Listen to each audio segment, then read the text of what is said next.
Hey, are you concerned about protecting that brand new pretty sled that you just got? Here's the solution.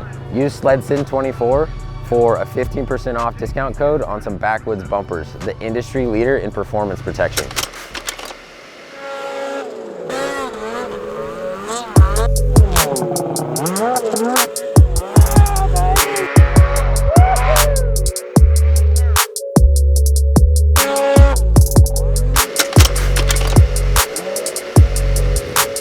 Awesome, cool. Well, we'll jump right into this. SledSend listeners, welcome back to the next episode. Again, we are still at Heydays, so disregard some of the background noise, people walking by and side-by-sides and such, but, oh, quick selfie. Hell yeah, that's cool. And as always, also check out the description. We have a ton of companies on board with us this season, so a lot of discount codes and stuff in there, so be sure to check that out.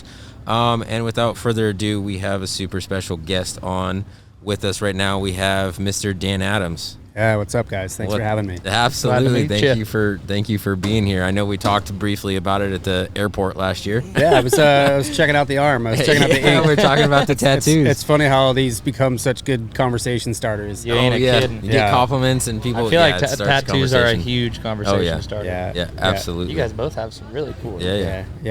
My favorite saying is that tattoos are for people that get them.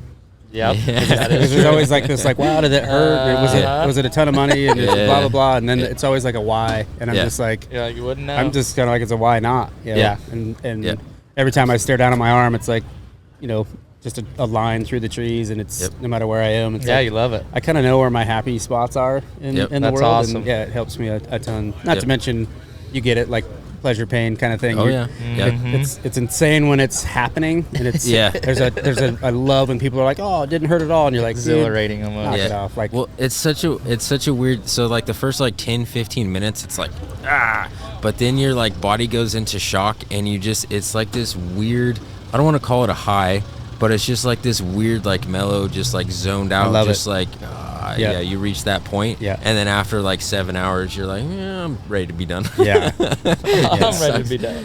What's how long was 7 hours? There's a bunch of sets. Sections? This big tree was a session.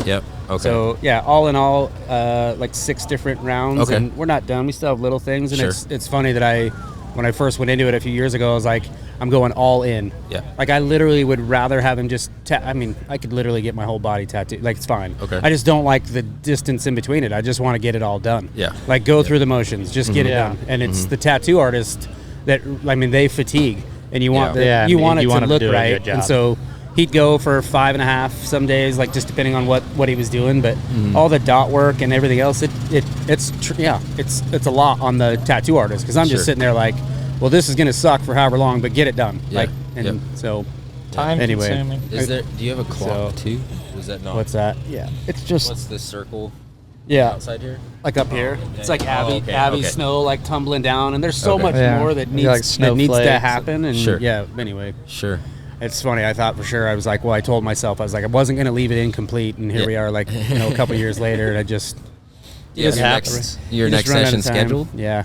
No. My friend Mike Zimmer, he's just owns 22 Tattoo in Jackson. He's a stud and grew up in Jackson, dirt bike, snowmobile guy. Like, it was awesome to have that kind of connection with him, and amazing artist.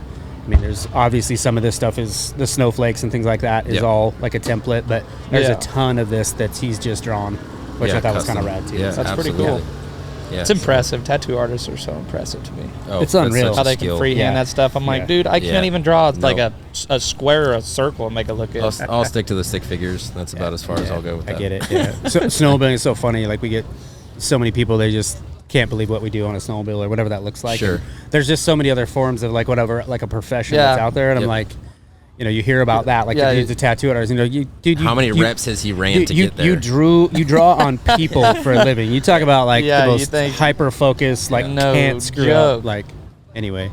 Yeah. So I suppose I chose an occupation that I get stuck all the time. Everybody has their day. Everybody has their niche. We still break parts, and it's just all part of it, right? Exactly. So we just there's ups, there's downs. We get to do it a lot, and so by doing any of those things, you do things in repetition. Like, sooner or later, dude, you're gonna get it. And so it's been a wild ride, but I'd say that snowmobiling is just one of those things. Like, I think you can have some natural ability going into it, and I took everything that I had as natural ability from snowboarding and applied it to snowmobiling, and that's why things kind of came relatively simple. And obviously sleds have changed and changed all of our games bigger than we could ever talk about. Oh man, I say it all the time in my classes that it's like Tony Hawk could probably jump on a 10-year-old skateboard and drop into a ramp, and you wouldn't know the difference between that skateboard and like what he's got that's like brand new. Yeah, sure. Snowmobiles aren't that way, dude. We're not dropping in and doing stuff on a 10-year-old snowmobile. And the people that XLT down into the the people that are going to pump up their chest and say, "Oh no, we were doing that," dude, quit it. You're just you're not going to. We're not doing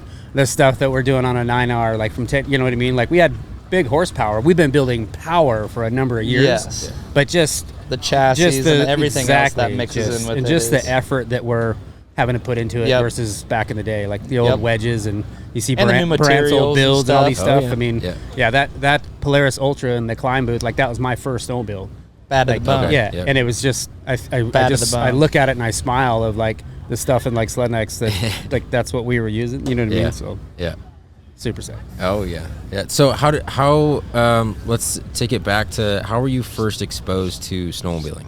Like how did you get introduced to this crazy obsession we have? There's a lot of these guys that admittedly they started at birth, like their families all had sleds and things. My dad, he had this old like Skidoo Elan, and it was way more like utility purposes to have it. But I can remember my brother and I having these little Skidoo 300s, and I'm not afraid to say it. It was a long time ago, right? Sure. Riding for the other brand at that point. But we used to ride those things to the bus stop, and that was we were under 10 years old. I mean, it was little stuff. But these little sleds, it was that was like the starter kit. But honestly, snowboarding took over so much of my like 13 through high school, like all those years, and I didn't start really getting on a snowmobile until I was 19, 20 years old. Okay. And, so first sled was a 96 Polaris Ultra. Second sled was the Liberty Twin, right? The 97 Polaris. And that was, that's the sled that's in SledNex 1. When we think back that far, it's like, but honestly, I got into riding because as a snowboarder,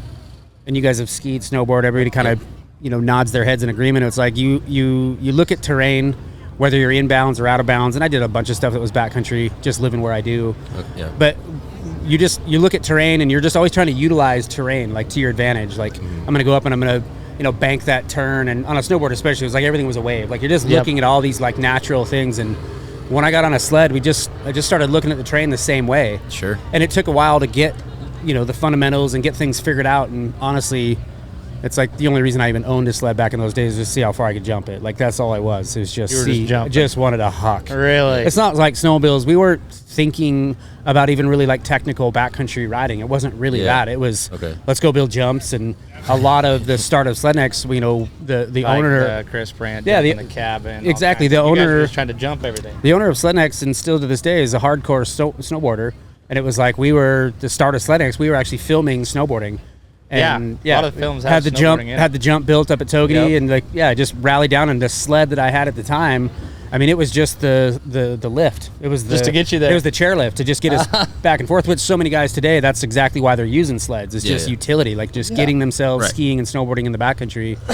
But we just started using the sleds, hitting the jumps and dropping the cliffs, and then you bring the freestyle element into it. Moriarty, the owner of SledNex, is from California and had some connections with like Flesh Gear and some of these moto things, and it's like all of a sudden we've got some clothing sponsors and we've got some stickers on our sleds, and it was just this thing that kind of started from nothing. And it's just so I just got into snowmobiling. I think originally the plan was to use it as the chairlift because I was still so much of a snowboarder. In fact, when SledNex started, I was still bouncing back and forth between riding in contests on a snowboard and being sponsored by snowboard-specific companies and things like that.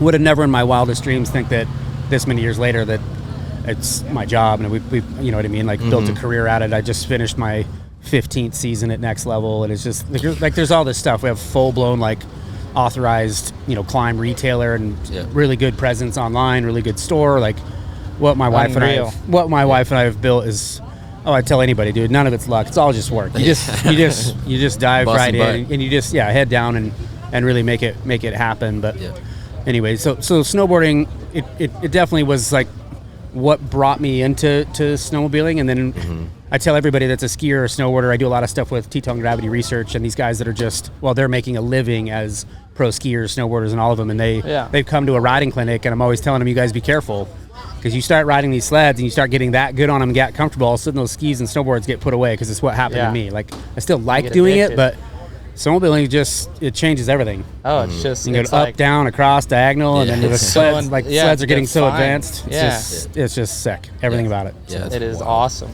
Yeah. So at what point, like, when you switched out of the snowboarding to snowmobiling, like, when did you decide, like, or was there a point where you were like, okay, I'm going to take this, I want to take this to the next level. I want to make this my job, or, was there a transition where you just were messing around on the sled? Or was it instantly like, hey, I want to do this? So absolutely. And there was a point where it was like snowboarding needed to just, get put on hold, and I was going to focus on this. I mean, there's a ton of it that all happened like really at a very similar time to how SledNext began, and we actually had like a way to show people like what we were doing. Yeah, you've seen your window. Yeah, exactly. And then, it's crazy to think back in, the spring, or I guess it'd be in like that summer of 2007, because I started riding for Polaris in 2008. Guys, I can remember the alley that I was standing in with my older brother. We had a construction company at the time, and it's like I get this phone call from Minnesota, and it's a guy named Pat Bourgeois that I think works for OSM magazine now, right? But Pat was like a marketing manager for Polaris, and he's like, hey, I'm Pat Bourgeois. We know you. We've watched you from SledNext, and we'd like you to come and be a part of Polaris, be a part of the team. And I just remember that still like kind of lights me up, you know what I mean? Because it's like the door kind of looking all around, you're like... Yep, I just remember right where I was. I could go and I could drop a pin right on the alley that I was standing in Jackson Hole, because that little opening is really what, changed everything. And so I have so much to be thankful for in terms of SledNext. And it's great for me to see, as much as I'd wish that there was some branding opportunities there with Climb, with SledNext. It's cool that SledNext and 2B, it looks like that's some licensing things that'll happen there. And I'm still such good friends with Jason Moriarty, and still such good friends with so many of the OG guys that we basically started that. I was when you pop in that VHS, if many of us don't even have that anymore, but when you pop in that tape, it's like that first freaking bearded freak that's right there, that's me, man. It was I've been eating, sleeping, and breathing backcountry snowmobiling for a long time, and I did hill climbing for a second. I did freestyle for a little bit. It's not your fancy with those? I don't know. It just, I grew up racing like snowboards so much, and I was so competitive with just everything that I did. That the competitive part of me now, my only competition is the mountain. Like I just really like that I go out and I don't have that kind of pressure that I need to wear a bib and be faster than you. And something that you not necessarily get intimidated to have and more or less want to work harder towards. Yeah, exactly. Like I think that every one of us are goal driven, like, and that's what keeps us kind of on edge. It'd be aggravating, but it doesn't like hit you on a personal level. Exactly. It just, like, I still try to I'm 48 years old. I see the guys, and I'm around the guys that I ride with, that it's pretty crazy to think that I got 20 something years on a lot of them, and to be as high on the hill and still doing what I'm doing is pretty awesome. We're gonna just keep cranking. So it's 5 a.m. this morning, and I was in the gym with no one else, and I feel like I've been in that position a lot. I'm gonna just continue to regiment myself and just keep cranking. So So I want to take it a little bit to the creation of Next Level Riding Clinics. So like, how did that come about? Like, what was the moment where you were like, I think I should do this and create this thing and teach these people how to do this? Like, what was the drive behind that? Equal to the moment that, like I said, that Polaris called about, wanting to come aboard in 2008. It was actually just prior to that. We say that we started in 2008, but we were like right before the housing crash, and my brother and I having a construction company, it was like the bottom kind of fell out from a lot of things. And so we kind of started Next Level at like the worst time, if everybody can remember, 2008. It's pretty, you know what I mean? It's just this time frame that was pretty tough on everybody. And so, it was something I was already doing. Like I was kind of natural born coaching from what I'd learned from coaching Travis Rice and just members of the snowboard team, and just to see how far some of these guys have gone from the Jackson Hole snowboard team, and the things that I'd like to think that I helped kind of, get these guys on the right track, guys and gals. And so I just already had it in me that coaching and like seeing people that are just like shaking their head no, and they're so negative, and they're just already giving themselves so much freaking firepower to quit and not be good. And getting those people to turn around, and at the end of that, like, see them do something successful. You just, there's a bunch of gratification that you get out of that. And so I'd say that was what like kept it going, and like really like started, I mean, it's kind of a calling, you know what I mean? Like, where I was like, this is freaking awesome that I can I can snowmobile for a job. Yeah. And back then it wasn't necessarily a job. It was like my wife's still working full time. You know, she's the one. My wife Irina, like, I mean, she built the website. She's like literally Huge been support. She's been the backbone of the entire thing the entire time. And there's not many success stories that any one of us that get to come and do this stuff with guys like you that don't have somebody that's in the background that is like seriously put in the freaking time. That is put in some sweat. And that's what's crazy. I mean, fast forward from 2008, from when it was just an idea, right? I mean, the first year to Next Level, guys, I had 12 people attend. And it was just insane. But it was like one thing sort of led to another. It was like the first guy that ever came to Next Level. He worked for the Army National Guard of Alaska and like had an awesome time. And, you know, we stayed connected. And it was like the following year, I like went to Arctic Man and we like trained some people from the Arctic, you know, from the Army National Guard of Alaska. It was like there's all these little things that as I think back of like, just one little stepping stone after another. Big things that along the way you're like, man, looking back, that actually, wow, that was huge. Yeah, and we've had some amazing seasons, and just I've had seasons where I felt like I didn't even look up. I felt like it was just, even though I coached, look it up, you know, always eyes up. Yeah. But it was just, we worked so hard that it was just like winters were just boom, just gone. My favorite times of year, and it was just so much going on that we were just coaching, and you know, fast forward again, it's just like now we're in this, you know, coming into my 16th season. We went from years back doing like 28 riding clinics a year, and it's like this year I'm going to do maybe 12. Yeah. And good for you. Everything is private, so it's like a 4-person minimum, and it's all returns. Yeah. Like, so I wanted to get into that, right? Because we've got some buddies that we went to Revy with, like Jordan.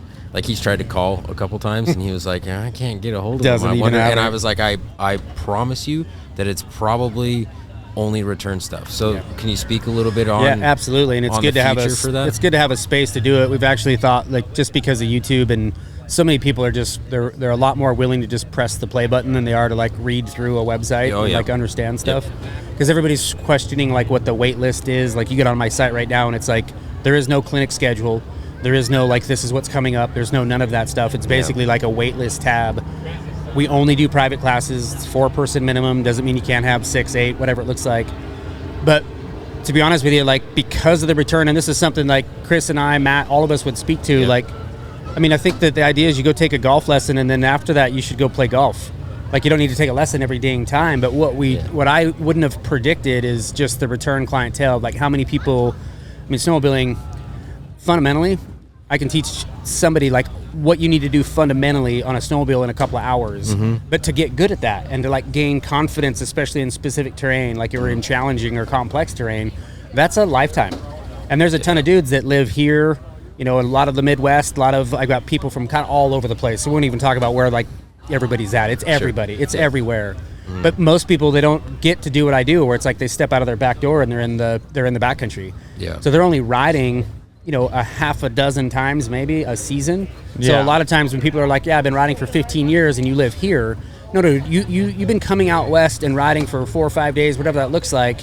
And then we're going to talk about like you've been riding for X amount of hours. Yeah. You haven't put in the time necessary. And I mean, living where we do, that's why we get to, you know, it's why we have jobs and it's why we get to be the riders that we are. Is that's our backyard. It makes a ton of sense. So that's huge. So anyway, the back to the classes and how it all works. It's like everything that we're doing right now has become return clientele. It's just all that way. And so the way any of us would work, Brant included, is like the dudes that have spent monies with us for the last 15 years. It's like every time we would put out a schedule, like if we had right now there's some dates, right, that are out there. Well, those dates go to those return clients before I'd open that to the public. Well, before, and this is 4 years running, before it ever hits the public, it's already booked. And so I just honor that the return client that's already been through Next Level. And so what's crazy though is like right now I don't necessarily have a schedule that is out and is booked. I haven't even sent it out there. It's just how many return clients from last year, as they come in the door on day 2, they're like, cool, man, so same time, same weekend next year. I'll bring a couple more guys. So it's tough. I got to be careful because most of the time there are new people that are coming within those classes, but there's usually 1 or 2, or sometimes it's the entire group that just keeps coming back. But these guys just hold the time frames. So, and I've got a crew from here in Minnesota that great story is, you know, this guy and his daughters were going to come out, and they've been to me a number of different times. Well, he had a scheduling complication and couldn't come. was so nervous about losing his February 2-day spot with Next Level. He sent somebody. Had 2 employees come out to Next Level, drove the truck and trailer through the night to get there, and these guys came through the class, paid for 4, just the 2 of them, because this guy didn't want to lose his spot. And and he's not wrong. Dang. Once that slot goes away, a ton. And so here's what happens, right? Is that the tab for like the wait list. Yeah. I tell you guys right now, I mean, it's 3 years long. Sure. Like there's not, and it's tough. I have people came up to me in the Polaris autograph line, and they're like, been trying to get in for 2 years. Like what's the, and I'm just, and they're just sitting there like, and they get a little angry at you, or no? They just look at you like, you need to make more time. And they act like it's one of me, fault. and I just, So anyway, that's really the story of what happened. That's a worse way to approach and to so many, maybe it's a good problem to have. Sure. And for me, it's tough, and it's primarily why I started the Next Level YouTube channel, was like in an effort to, continue to push out lessons and stuff like that guys could watch. And I mean a little at home. Or exactly. DIY, do it at home. Yeah, and I'll be the first guy that tells you that it's like you can watch a video till you're blue in the face between all the Brandt and Rasmussen schooled videos from way back in the day and all these things. It's like there's a lot that's there. Like there is some helpful stuff that's there, especially if you have some understanding, you can comprehend some of that. You can take that stuff out there and kind of emulate it and practice it. But man, if you don't know any of that stuff, a video is pretty damn tough. So there'll never be, any of those things that like substitute for the real thing actually be in there. But it's not a burnout. I've got to be careful. Like I've been doing it for a long time, but I really am enjoying riding a snowmobile. And I tell you that there's a lot of riding clinics where it does feel like just a bunch of buddies out riding. Like guys have gotten so good, and they're just there because they want to support Next Level. They want to support us. And it's great for me because these guys show up. They've been there so many damn times. We skip all the pleasantries. I don't need nothing. We don't have to do any of this. Like, hey, what's up? How is everything? We like go right into the soup and we just go get it. And I bet you prefer that. There are days like that, and you guys, and you have to think about it from like one perspective is yes, like that it's awesome. Like we can go get into some stuff, but when we get these guys, because they still get tired, they're still getting stuck, they're still doing stuff that's a little bit stupid. Like they're not always like right there, like not complete shadows. Yeah. And so sometimes those days are pretty gnarly, and we come home late, and a lot of people are really tired and like find the bottom of a lot of drainages and a lot of gnarly stuff. Whereas like beginner crews, a lot of times that can be easy.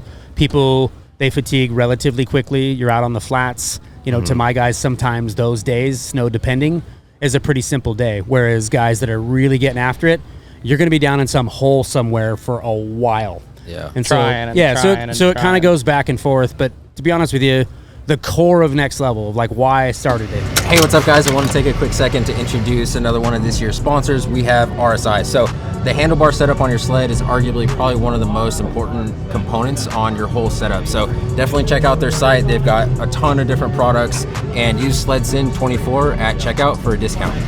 Was teaching people how to snowmobile. Yep. It wasn't ever like, let me be a guide and take you to the goods. Although this many years later, it's like, I kind of think about it. It's like, as much as I try to pretend that that's not what I'm doing, like I want good snow, and I know where it is. I've dissected the holy heck out of my riding area. Yeah. And so it seems like even though the parking lot looks full and there's tons of tracks in all the easy areas, like we can go into so many different zones and not see a snowmobiler for the rest of the day. Yeah, don't worry. And a lot of Next Level loyal clients, they know that too. And so they're like, you know what, it's going to be cool. We're going to learn some stuff along the way. So it is kind of a guided ride with instruction. And maybe that's the thing, is that guided riding, no matter what you say, if you're a guide or you're an instructor, you're still teaching people no matter what, right? Even the dudes at Togety, that it's like one guy and 6 people out there going, that dude's still having to help people get from A to B. There's no questions asked. I just went right to the point of it. I want to be a coach. I didn't want to just be this like Sherpa where all I do is help you get unstuck. Yeah. I show you a good time. I take you to some waterfall. Like I didn't want it to be that way. Put a personal twist on it, kind of. Yeah, exactly. And it's been the right ingredients. And you're seeing so many people like, man, like they see what Brandt has done. They see what I have done.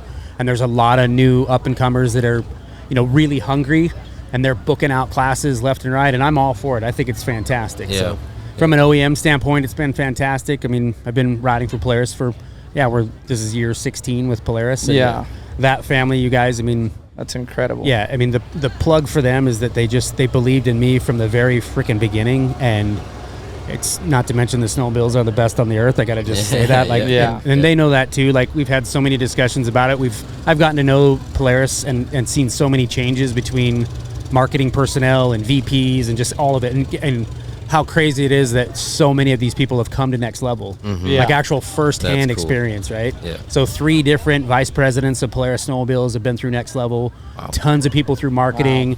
Engineering has been through there. Lots of different guys, and I'm working on this new Pro Armor Next Level stuff. You guys can see the shirt here. They've got lots of really exciting stuff coming down the pipe with them. And nice. Yeah, dude, all in all, Next Level, the decision I made back in 2008, regardless of why I made it then, was just like struggling to like, I got to figure out something to do.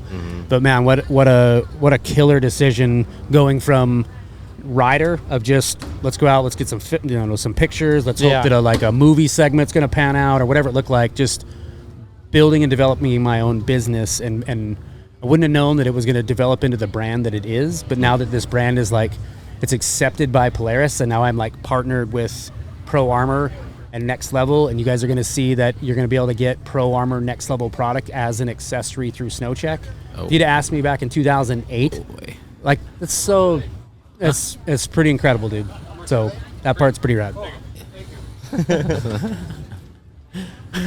That's perfect. Yeah, that's wild. So So let me ask you this: with all this repeat clients, like, what's the future for Next Level? Like, how long are you still going to be doing this in 10 years, or what's like the goal with? I don't know about 10. Like, I foresee 5, and a lot of it's too, if they're listening, it's just like, it's always depending on the partnerships that I have. Sure. We try to sign some pretty extended contracts, which really work well for everyone. But yeah, I turned 48 this year, and I see Brett, Rasmussen still kicking around. He's still one of the best backcountry riders in the world, in my opinion, and one of the most like technically well put together, and it's why he's been able to do it at as he's getting older. But whether or not I'm doing the same podcast again and I'm 58, like I don't know, guys. I feel like there's a lot more to me, a lot more to my family, like those needs and things like that. And it doesn't mean I won't still be in love with snowmobiling. It's just whether or not I'm doing this. And so you'll already see it, and you're actually going to see it from quite a few of us, where we're just doing this sort of scale back,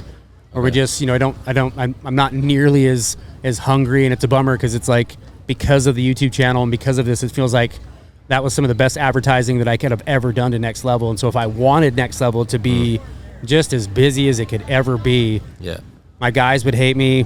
Irina and my wife would. There's so much about what we do that I think kind of goes unnoticed. I think a lot of people just think that we just ride deep snow and that's kind of it. Yeah. To run a business and then run a store 6 days a week, like, there's nobody else. It's not like there's this team behind me that's doing a lot of this. There's so much of it that I have 4 people that are basically the key players in Next Level Riding Clinics, and it may look like, because that's what the internet does, or social media, where it's makes just it look like you got a factory. You do, like, you. we've got this whole team of people, and when you're getting a helium hood sent to Japan or something, that's coming from somewhere else. It's not. It's coming from us. Yeah. We're like the ones that like literally building the box and putting the tape on it, and So it's a ton of that, and so whether or not there's a 5-year plan, a 10-year plan, I'd like to be able to tell you that like the next few years here are just like really trying to explore what's important to me, and I love that. Hopefully going into this, like maybe a dozen or so riding clinics, a couple of Avalanche classes throughout the season, but then just giving me a ton of time to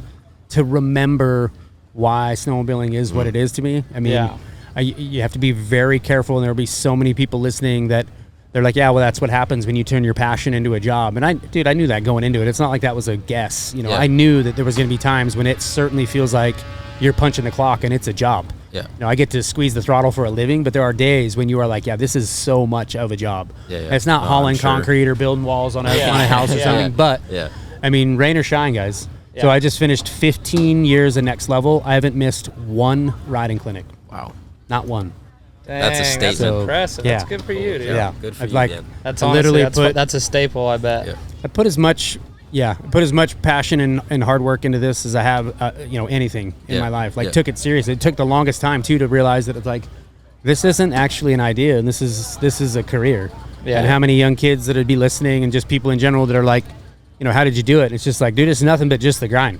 Yep. I mean, I'd tell you guys that in terms of Brant, just his visibility within the industry and just what he is, I've looked up to Chris, even though he's younger than me just by a bit, but there's just not a harder like a more driven, more focused person, not to mention who he is and what he is on a snowmobile, but just the entire, like the integrity of him and his business and what he's done and the sacrifices that his family has made to become BBA is no different from all of the things that Mountain Skills with Matt Entz and all the things that he's doing and all the stuff that I'm doing, the stuff now that Caleb is learning. Like there's so many of us that I would say that on the forefront of it looks like, because all we ever do is show the highlight reel of like how amazing life can be. Sure.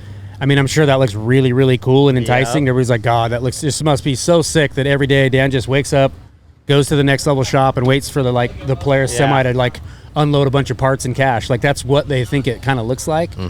Because that's kind of how our life reels look. We don't show the BS part of it, right? We don't necessarily. Some people do. We don't, but I don't show necessarily the struggle. Exactly. Yeah. So all the ins and outs of that, and so it has been. It's just been nothing but work. Pull your hair out days. And do what you said that you were going to do.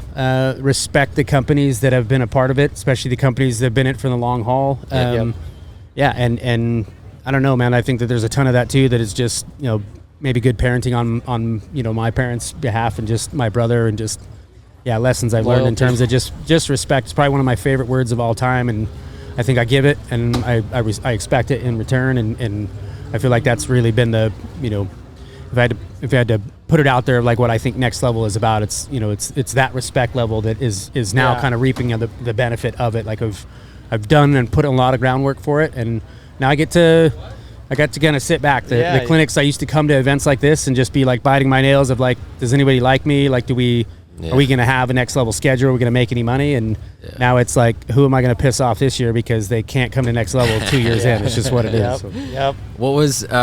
What was the thought, the motivation behind the YouTube channel? And did you ever think it was going to get to where it is today? It's really cool. Stephen Clark and I have known each other forever. I mean, long time. I've known Stephen since he was 16 years old, back in like the Bully Dog Diesel Performance days. And Stephen came to me a few years ago with the idea.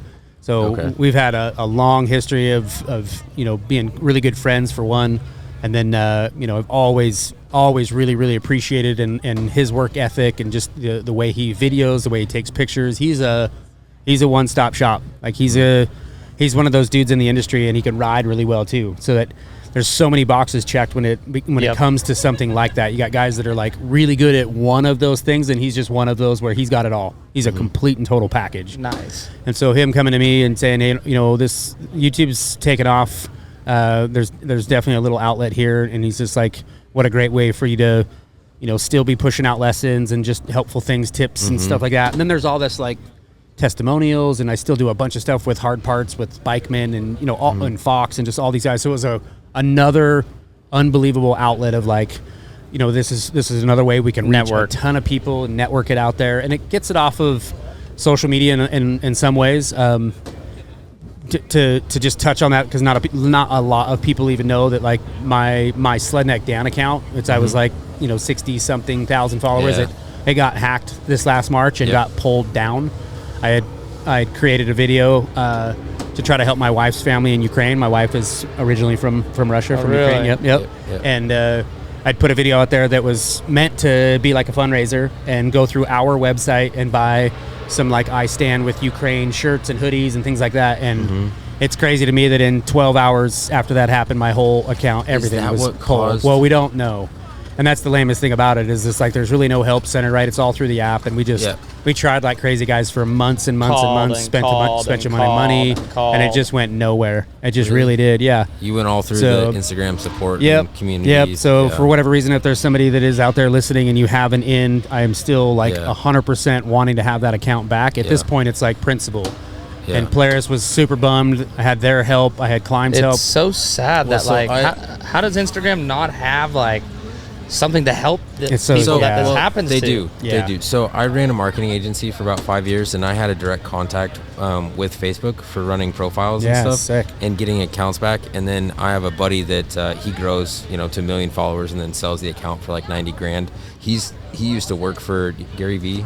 Do you know who Gary Vee is? Yeah, okay. And so like I can send some text messages and see if there's anything that can be done with that. It'd be so rad. Like it's so silly to just see the way, whether it's just new rules at Instagram or just how it works. You know what I mean? Like Polaris it's kind of hard to get to talk to somebody unless you're and Polaris, they were just like, you know what, we still got to send the right messaging. We don't really care about the following as much as we care about like your consistency to like just keep it going again. So it's like to grow the next level down account, and like it's like a whopping like 6,000 followers. Hey. It's crazy when you just anybody that's out there listening, if you've got a big account, like I think about with any one of these riders that out here that have a really decent sized account, some of them are like well up over the 100K mark. Yep. Well, just have it go away and see how you feel. Like it sucks. Yeah. It's like getting the wind kind of kicked. Yep. More than that, you time. take a kid. Like, I'm saying not calling you older or anything, but I'm saying you take a kid that is like grown up and how like you take a kid's phone away and he like panics. He's like can't live without it. You take a social media account that you spent that much blood, time, sweat, tears, time, and effort crying into over building that and stuff. worrying and stressing over all these posts. Yeah. And then rip that away. And it's just so puzzling because there's no real like. You don't get to talk about it. You know what I mean? No. Like you get fired from a you're job just or something left there. happens. It's like you typically have like a reason or something. You can kind of, I don't know, you get a little bit of a closure with that. And it's just an open-ended deal. So I'd appreciate that assistance anyway. I'll talk to a couple people and then just hit you through Instagram and see if we can put anything together. That'd be killer, I can help man. assist in any way. And I don't know if there's ever been like a time limit. It's been a while, and I just sort of threw my hands up and was just like, I'm going to start over. And I actually the time limit for the account. Yeah. You're saying, okay, gotcha. Yeah. I'm not sure. I'll talk to some people and see what I can dig up. Yeah, cool. So I want to talk a little bit about your involvement with Avalanche Alliance. Yeah. So kind of go into that because I know you and Dustin and Matt, you guys toured all over to a bunch of dealers and stuff this last season and did a lot of trainings and stuff. And I know, like I've watched every single one of your YouTube videos probably 4 times through. No, and so like I know how important safety and avalanche and all that kind of stuff is to you. So do you want to talk a little bit about your involvement in it and why you are a part of it and believe in it? And so for the last couple years, we've been on this like Midwest tour and it just started as an idea and kind of just getting that message out there. And remember that the Avalanche Alliance guys and beyond like the giveaways, you guys are seeing the sled, and then we had the truck last year and just all this cool stuff that's out there. And it's really just it's messaging, and all we're doing, like Matt and I's task and like why I got so involved with it is like we're already doing this, like we're influencers, right? It's like what we do. And so the Avalanche Alliance speeches that we do, and we did one here at Heydays, we've done them all over the freaking country, it seems. I'll be heading to Alaska in December. Okay. So we're like touching on some new grounds, which is cool. There's some people that are actually here that they're running the dealership that will be out, and they're super excited about having us. I bet. And all we're doing there is just as influencers, we tell our stories. Most of the Avalanche experience that I have, it came from, an event. And what we're attempting to do is like share our stories and kind of say to the public, like, do you seriously need to wait for something to happen for you to take this seriously enough to go get the training yourself, right? So the kid that works for me, Jason Blair, that's worked for me from the very beginning, he's also been one of my best friends since we were little. It was my index finger in his mouth and his nose clearing his airway so he could read. He was under the snow for 5 minutes. And so I have living proof that works for me to this day that avalanches can and do exist and can kill you. It's unreal. It still messes with him a lot. In fact, we had another incident 2 years ago, which I talk about in the Avalanche Alliance presentations that we do, where he went under the snow again. It was brief, but he was wearing an airbag, and the airbag worked, and it popped him right back up again. But he's to the point where he'll backcountry ride a little bit. But man, if it's next level, he's out there, he's going to work, he's doing his job. But when it comes to like a free ride day, he doesn't ride that often any longer. I think that there's some things that have just changed about him. And I tell you guys that we don't wish it upon anybody. Yeah. But the dangers of avalanches, like where I live especially, it's just so gnarly. Yeah. And I wouldn't tell you that I get numb to the idea of like seeing this stuff, but man, the things that these eyes have seen and just some of the stuff, everybody's always asking me if Irina rides a lot, and she used to, and she's actually really, really good on a snowmobile, but the fact that she doesn't, there are things that I am so glad that she hasn't witnessed. Sure. I mean, really, I think that it'd put a whole, like maybe a real negative perspective onto like what it is that I do on the daily. Yeah.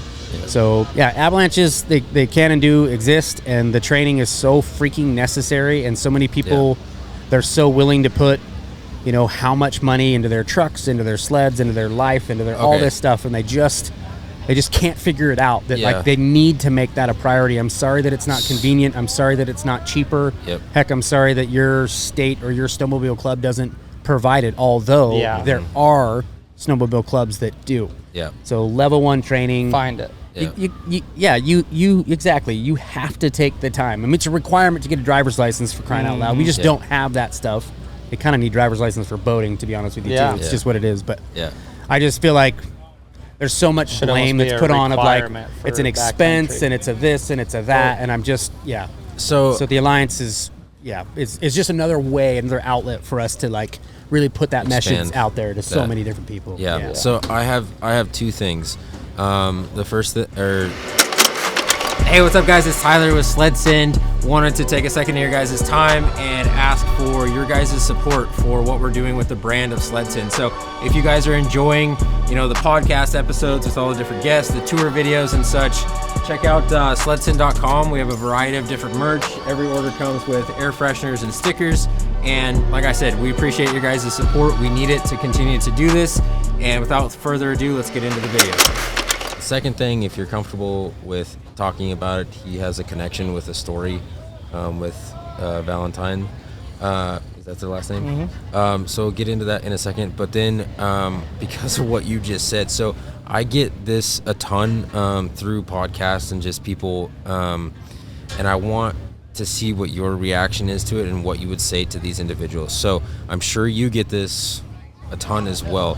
So it blows my mind that somebody can go out and spend $20,000 on a snowmobile, spend $2,500 on a helmet and suit and boots, and then they want to complain about the cost of the Avalanche gear. Yeah. It doesn't connect for me. Right? Yeah. Like it doesn't make sense. And I took a level 1 Airy season before last, and then a rescue as well.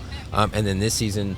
So Kobe is one of our riders for SledSend, and then we have Shay and then Jeff. So there's a team of 4 of us, right? Nice. And all the content, all the business stuff that we're doing, it's my goal for all 4 of us to go, because out of all 4 of us, I'm the only one that has any knowledge. Well, what if I'm under the snow? Yeah, that's right. So what would you have to say to the listeners and viewers and about people that have that kind of reaction of like, I'll go spend all this money on snowmobiling, but then I leave out the Avi bag, the beacon, these life-saving instruments? Yeah, I'm not having it at all. I can't stand it when that becomes the excuse. I would tell you that it doesn't mean to have an Avalanche transceiver that you have to go buy the latest Ortovox Direct $450 or the Peeps Pro or whatever.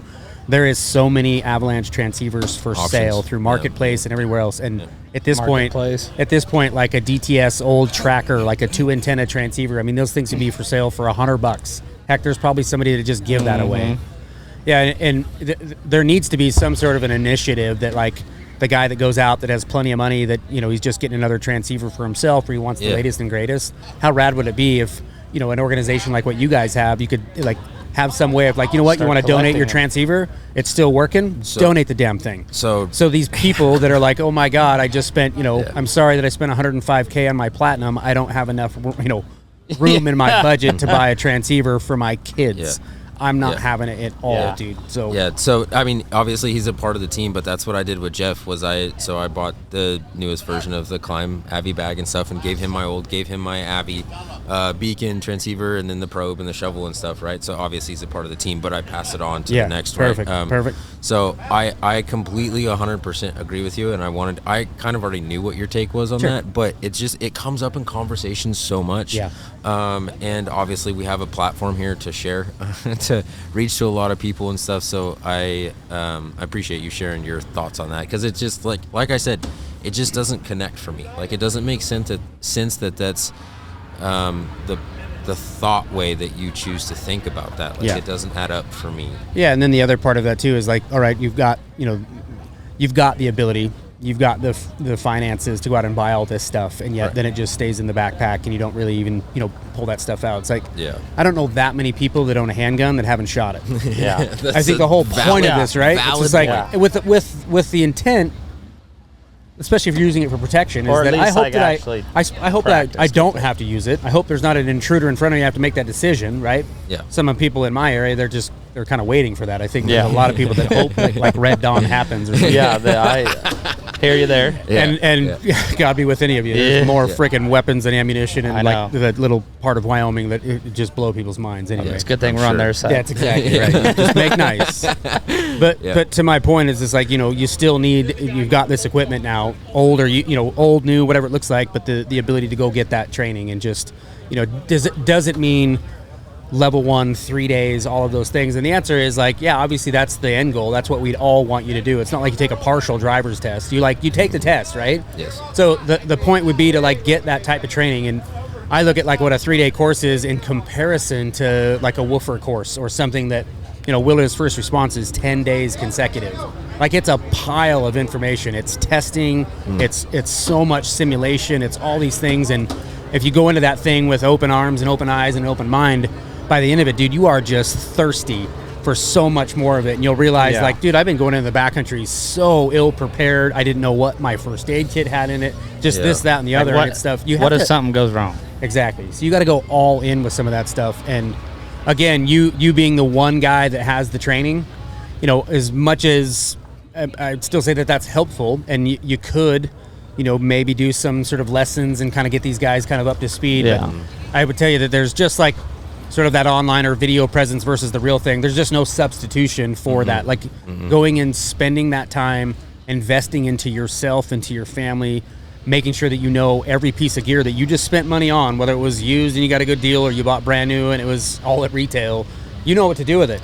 And that it works. Yeah. And I'll tell you that, and everybody that's listening, like, the confidence that is gained as you become a better rider and you can get into more challenging, more complex terrain.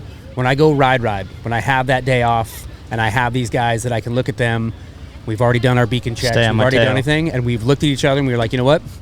The conditions are so, but they're freaking, it's good snow and we're going. It's going to be epic. And the terrain we're going into today is dangerous. Yeah, like it's just dangerous. The real small percentage of humans that are like, why? Like, that's don't even ever see it though. They rarely see it. They rarely see that. Yeah. And so when we have those days, and I can look at that whole crew and know that we're all on the exact same page, that they got me, I got them. Yeah. If that's not what sells the whole like objective that the Alliance and just everything that we're trying to do in terms of like just the whole initiative of like, go get the damn training. Quit telling me some excuse of why you can't get the training or you don't have the money to buy this equipment. If you just bought a brand new $20-something thousand snowmobile, I'm going to assume that you've got some money left over to get the necessary equipment, because you damn well know that snowmobile is going to take you to those places whether you're ready for it or not. In a blink of an eye. That's right. And Mother Nature, guys, she does not play favorites. Yeah. No. She does not play favorites. She doesn't get to choose. She doesn't pick the guy that I eat, sleep, and breathe snowmobiling. I've turned it into my life. It's my career. I do it a lot. Yeah. Or the person that like, I just bought a sled. I'm going to go out west for the weekend. It doesn't matter. You ride on the wrong slope. You don't know what you're doing. Something happens. And we read about this stuff all the time. I mean, it's these things that are just these heart-wrenching stories that you're just like, you can't believe that he rode in that spot and that nobody had eyes on him. You're like, darn, why didn't somebody just tell him or say something? That's right. What if somebody stop him? Something. That's what we've had some situations where I've seen like, certain things of like guys stopped at the bottom, they're stuck at the bottom of the hill, somebody riding above, and it just like I'm over here freaking out, like, traumatized on the radio, and I'm like, you can't do that, dude. Like, what if this was to happen? Then I explained to them what could happen, and then when they stop and they think like, wow, what if I would have just caused an avalanche? That's right. That would have just buried that guy, because you can't go anywhere when it's 4 feet of powder. You can't run away. And he's stuck, and he just like, it almost chokes you to tears, because you're like, man, I'm here with my brother. That's right. Like, what if that would have just happened? And we don't snowmobile with enemies. No. We're always out with the humans that we respect and love, whether it's in a relationship or it's your homie or whatever it ends up looking like. But it's like, I'm always referring to that. It's like every group that comes out, there's going to be a big level of trust. These are the best friends in your life. You want to lose one of those friends? So that'd be the component. And again, time, family, money, distance, all of the things that I get it. I mean, I have this stuff at my fingertips. It was by design. It's what I created, where it's where I am and it's what I do. And it's like, so I would say that all of those things kind of landed in my lap, but it was also because, well, it's where I live. It's the time that I spent, and it's the decisions that I made for me and for my life that have like put all those things together. And guys that are coming out west, and it is like there's an inconvenience to it. I'm going to spend 3 days of my long, hard-earned, working, life, and this is my vacation. I'm going with my family. You're expecting me to spend the first 3 days like in a classroom setting and going through all this stuff, and it's tough to not want to agree. that's a hard pill to swallow. That sucks. There's an investment that you literally need to put in to your own life, and it again can't be that you learn it and then you attempt to go and like share that. It's way better. It's why I do private classes. Everything, that learning environment, whether it's in an Avi class, like a one day I basically do like my own version of a rescue course. I want everybody that is the rider in that group to be in that class and learn it together.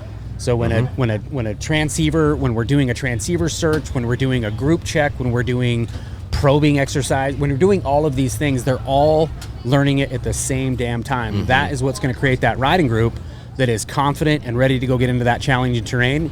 And again, guys, you're still using your head. It doesn't mean now I'm a level 1 Avalanche prepared rider. I can go be an idiot, GoPro on, brain off. It's not that, but it does mean that when something happens and it's going sideways, you got people that are there that have your back just as much as you do theirs. So that's so kind of rolling right off of that from what he said, my second question. That's funny that you said that, because piggyback right off of that for, I guess you'd say, a little bit of a review for you. I have a couple of buddies in Oregon. You might recognize the name, but Jim Valentine. Know it very well. Yep. And his boy. Yep. So we ride with them. That's my dad's really like best friend. Yeah. And so we ride with them relatively a lot over there. Yeah. And awesome.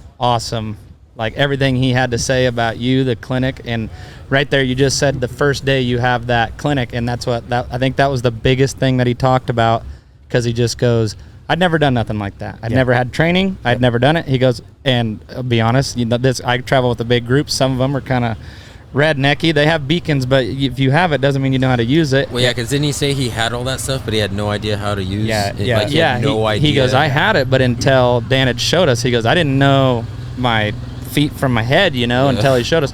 But he just he got choked up. He just goes until he goes, it went down, and he goes, I'll tell you what. And Jim talked about it, and Jim wasn't really like that. I don't know, Jim, he was chirpy, excited about it. He's a chirpy guy. And he was just like, I wasn't that scared because we had known what to do. He was like, Dan told us everything what to do. The radios worked perfect. Everybody heard it. And he goes, he said, I think there was a bag or his or something didn't go off or whatever. But he had explained that or whatever. So I guess what was your end of that? It was first day of next level of that season. Like it was our first riding clinic, first day of that riding clinic. For Leighton to be where he was and for that incident to happen the way it did, I mean, there's still so much of that there's some unexplainable things that happened. The idea that where we were and this is going to be this is just me and my own humility. I don't get too caught up in stuff like that. Like I'm okay that I made a mistake and we were in a spot that was an obvious run out zone. And the guys were good. They rode well and they were doing really good. And this was one of those why you don't ever say let's go do things one more time, like whatever that is. Because we had this one more drainage and we had so much snow and we owned the whole place up there. It was like private property for next level. So we had just this one more spot and all of them were having such a blast, and just the way that whole thing went down, and just fast forward through the actual event. But Leighton being able to pull his Avalanche bag, I mean his dad and I, so Jim and I, we got to watch his son get hit by like an 8-foot tall wall of snow going we had tried to do some math, but we were in the high 40-something miles per hour by the time it hit him. Well, guys, it hit him so hard that it pushed him outside of the avalanche debris pile. So when it finally came to a rest, he was outside of it. And I don't know, I've never heard of that. I didn't know that was even a thing. God grace right there. It was just the most unreal thing that he was just 100% good. Like he had kind of tweaked his knee on the way down, and they ended up having to get x-rays, which he did end up being fine. I was talking to Leighton about it, and it was just you don't think about it, but man, that would hurt. That's a lot of weight. Oh, he had the wind kicked out of him. That's a lot of weight. Yeah, we were trying to look at his path, just his path from where he was to how he got to where he was. There's a ton of it that still doesn't make any sense to any of us. I can't imagine how scared it would be to watch your boy just. It's just unreal, guys. Just one of those things that you really, as much as I'm always saying it, when we do this stuff long enough, it's not if it happens, it's when. Yep. And I'll say that to this day, because it's just, that's how those things happen. They're so quiet, they're so fast. How lucky it was that I just happened to be looking uphill at the time, and just the oxbows, just boom, avalanche, got the guys that could move to move, and then the guys that were in the pit, my guy Jason and Leighton, to pull their avalanche bags. Jim and I were out of the avalanche debris pile or out of the path of this thing as it was coming down. Yeah. But the stouch wall and like this powdery snow that's like coming at us that fast, like I ended up pulling my bag and tried to get Jim to pull his, which he tried to pull his, and we had a false deployment. It didn't pull, which we kind of later. We later kind of put together the reason why, and there was some information that was released kind of after that. I think maybe a bag not, completely properly put together, and how that worked. Yep, something like that. And then even we've learned that like overstuffing those bags, like putting way too much stuff in there, put some pressure, some pressure on the zipper and the areas where it just had a false deployment. And so anyway, that really terrified Jim. I think Jim bought, I don't even know, or I can't remember how many Avalanche bags from me. He like, I heard such about a freaking eye-opener. Yeah. A bunch. Bought them for all his buddies. And So that's what my dad went and bought one from Jim. Cool. We all went up there after that, and we heard that story, and then also, me working with Tyler and these guys, and I was just like, we go into these such dangerous spots in some places, and all these older guys like my dad, that they were in the era of hill climb. Yeah. They build the XLT, build all these older sleds up, and hill climb. Yeah. And go to the high mark. Well, now you put one of those guys on a 165 boost. Yeah. Pro or yeah. You can't stop that sled. Like, they don't know that. And all of a sudden, they're like, they just went 2,000 feet in elevation, and they turn around and they're just putting down with their beer rack on the back. And I'm like, dude, you don't even, like, you're not even aware, like, what if something was to happen and they, I got my beacon, and I'm like, you could use more. Yeah. You could always use more. And then they got on board with all the climb backpacks as soon as Jim told them. So it's crazy to think of that story, just how gnarly that whole event was. But the honest truth of it, guys, is if with nobody in the avalanche, no one hurt, if I could set avalanches like that and let everyone witness it.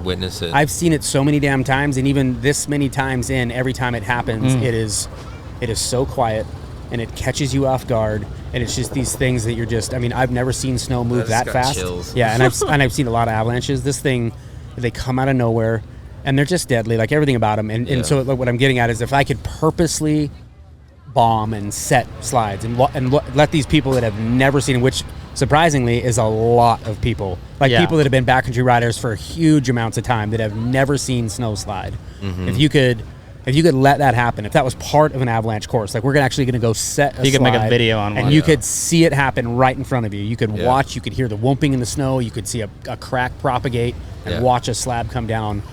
Every bit of that. And you put that into your memory bank. We call these things like emotional bookmarks, right? Yeah. Like these, emotional bookmark, man. So I have these emotional bookmarks throughout my career as a rider, not even a career, just me as a rider, just the things that happen in my life. And Jason, in 2007 being one of those, that was like the catalyst to next level of why I even started doing what I'm doing.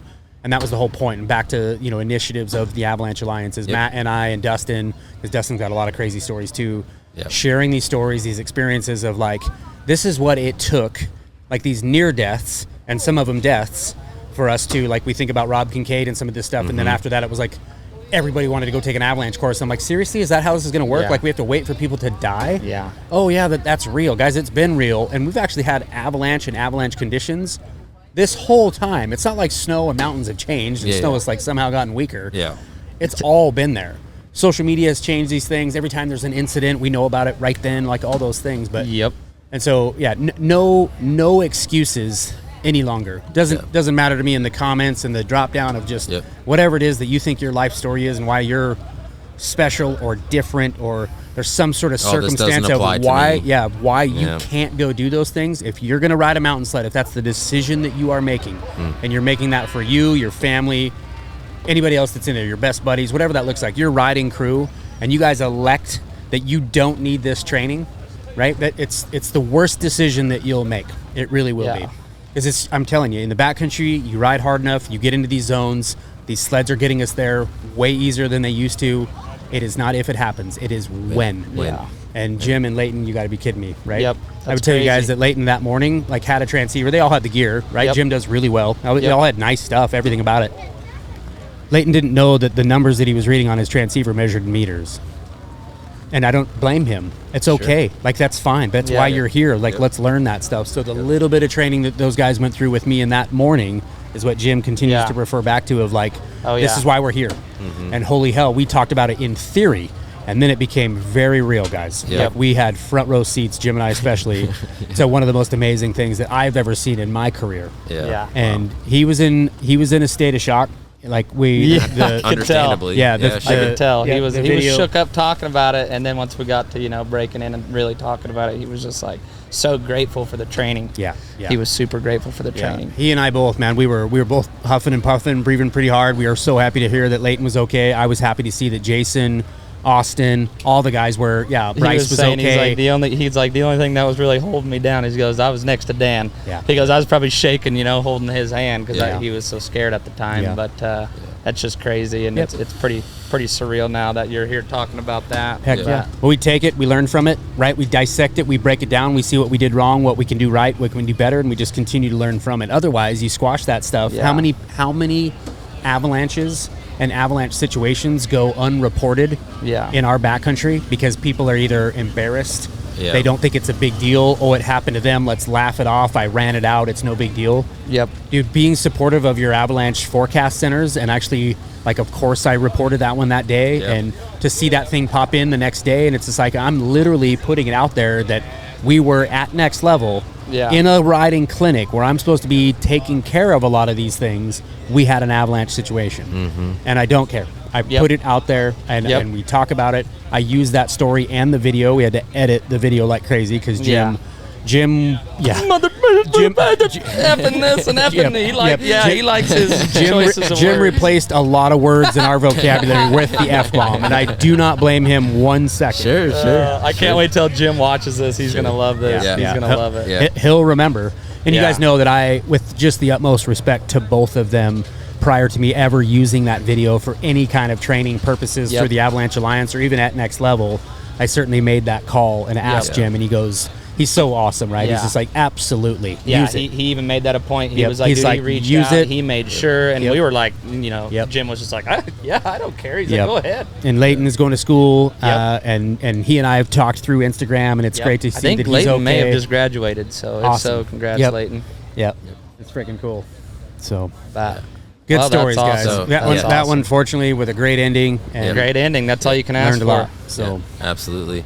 Well, I think we could probably talk for the next 4 hours, but I want to respect your time. And Jeff just gave me the signal that we needed to wrap up because it looks like it's gonna dump a little bit of rain on us. Yeah, so copy that. 3:30. I'm supposed to be at Ryan Harris's. Okay. All right. So we'll go ahead and wrap up this episode, but we end it with one thing. So we always ask the listeners and viewers. We have the guests ask them. 2 things. I won't forget the signature. But what is something that you would like to ask the listeners and viewers, and then we clip it, use it for Reels and TikTok. So it could be super broad. It could be avalanche stuff. It could be anything, but something that you want to ask the listeners and viewers specifically to get their feedback. And if you guys could name one item that is your absolute never ever gonna forget or leave at home when it comes to backcountry. Let's not just make it about avalanche safety.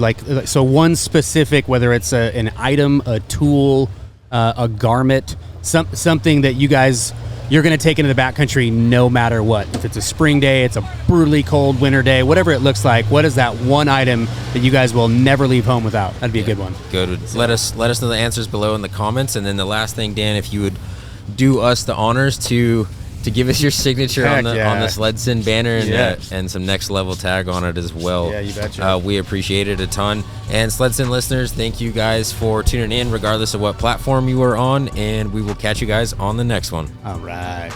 All right.